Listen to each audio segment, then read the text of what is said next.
He's Chris Sims, the Pro Football Talk Live co-host on NBC Sports Network, also with Bleacher Report, and he joins me here on the Dan Patrick Show.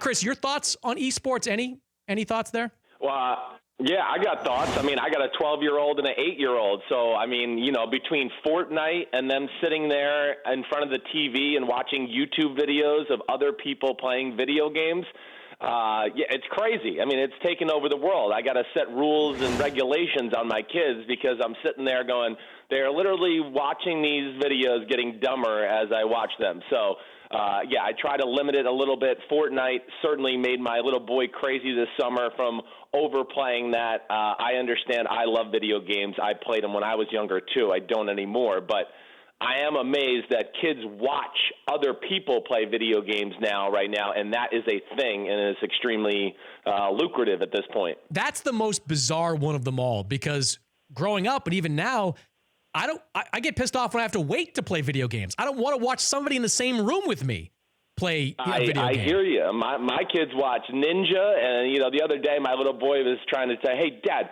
Ninja makes as much money as LeBron James," and I was like, "No, there's no way that's possible." But I looked it up, and damn, Ninja's making like $25 million a year, so I didn't realize it was that kind of money in that business. There's money in it, but for the people that don't make it, I don't know what is in it. It's just playing video games. You're right. I don't know either. We're talking to Chris Sims, Pro Football Talk Live, NBC Football Night in America, Bleacher Report, NFL analyst. Of the wild card weekend quarterbacks, which quarterback do you have the least confidence in? Ooh, that is a very good question. Okay, well, I think that conversation comes down to two people for me. That would be Lamar Jackson and Mitchell Trubisky. It would be between one of those two, and I would really probably say, that's a tough one just because the thing, I don't have confidence in their consistency in the passing game yet, to where I got to see it a little bit to believe it here in the wild card weekend, the playoffs, whatever it may be, that they're going to be able to consistently execute 3rd and 5 or 3rd and 8 situations against playoff defenses who have done deep dive scouting, and they're going to be able to put the ball on the money and make the right decisions. Now, at the same time, both of those guys in those situations can escape the pocket and run for 30 yards, too. That's where it makes them dangerous. But I do worry in playoff football where things become a little harder, the scouting becomes a little more in-depth, that, yes, there can be some indecisiveness in decision-making and maybe some erratic throws from those two more than any of the others in the playoffs. If Nick Foles beats the Bears, no matter what happens to Carson Wentz health-wise this season, does he deserve to be the quarterback the rest of the way?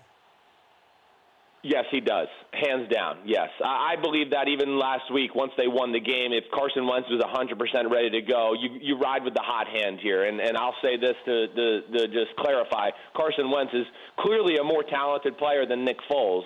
But Nick Foles has played phenomenal the last few weeks, and I will say they've played some teams that they match up very well with, and you and I know that it's a matchup sport. But the team has rallied around it, too. It's unified them. And the Eagles have changed their style of play. I've even said on Pro Football Talk, it's annoyed me a little bit about Philadelphia, where they've got into more of the style of how they played last year, which was running in between the tackles, some quick throws, an occasional shot down the field. They got away with that with Carson Wentz. It got too enamored with him just standing in the pocket trying to dissect people and throwing lasers all over the field, and they didn't play to their strengths. But, yeah, I'm with you. At least I think I'm with you there. If they win this weekend, you ride with Nick Foles until it's over. I think Nick Foles and what the Eagles do is one of the more interesting storylines of this entire postseason. I mean, he caught lightning in a bottle last year, took them to a Super Bowl, graciously, took some more money, but graciously accepted a backup role. Now here he is coming in again, winning games at the end of the regular season.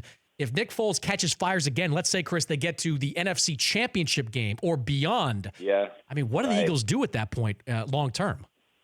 That is like the million-dollar question. And to add to this conversation, to me, like, I look at the Chicago Bears as being very similar to last year's Philadelphia Eagles team. Like, nobody's really quite respecting them. I think they're the second-best team in the NFC. They got a great defense, pass rushers. People are doubting the quarterback just like they were doubting Nick Foles last year in the playoffs.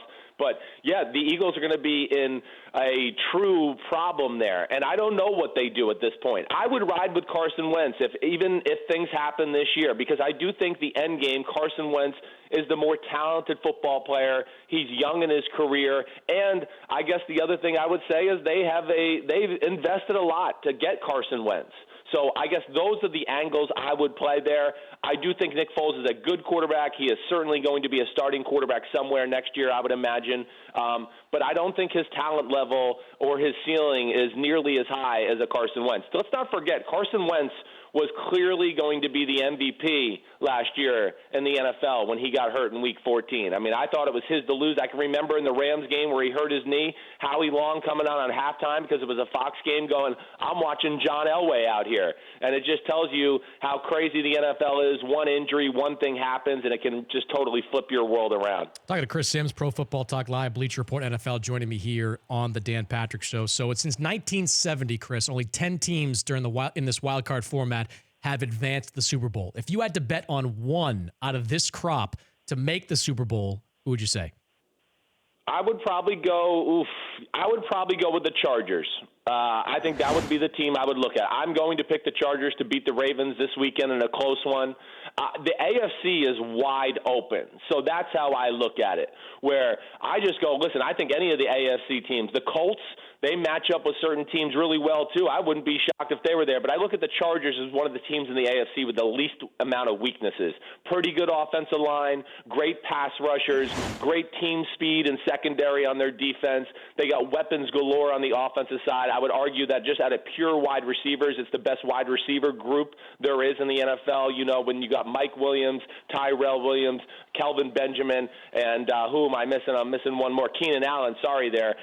They are a tough team to match up with. And then, of course, it's Phillip Rivers, and they can run the ball. So I would look at the Chargers to be that one team to make a run. Yeah, I'm with you on the Chargers. I actually think Dallas is in that mix. Hear you. I mean, the running game, the defense. I also think, though, Chris, if they wind up losing to the Seahawks and if they lose by double digits even, you got to put Jason Garrett on the first bus out of town. You just have to at that point. I would imagine that would be the case. I would be shocked if they lost to Seattle. I'll say that much. But I'm with you. I look at the Cowboys and the Bears as teams. Now, I understand the Saints are clearly the best team in the NFC and the best team in the NFL. But the Saints the Cowboys and Bears have some elite things about their football team that, as we saw on a Thursday night when the Saints played the Cowboys, that can change the flow of a game even against a great team like the Saints. The Cowboys and Bears defenses are Super Bowl caliber type defenses where one strip sack fumble or one pick six, and all of a sudden there's a game they're an underdog in, and you're going, whoa, they're going to pull off the upset here. So I look at two of them as being dangerous as we go forward for sure. Chris, always great to talk to you, man. Keep up the great work. Thanks for the time. Thanks, Chris. Be good, man. Have a good weekend. That's Chris Sims, Pro Football Talk Live, co-host, Bleacher Report NFL, joining me here on the Dan Patrick Show. For more Dan Patrick Show, tune to Audience Channel 239 on DirecTV or download the Dan Patrick Show app.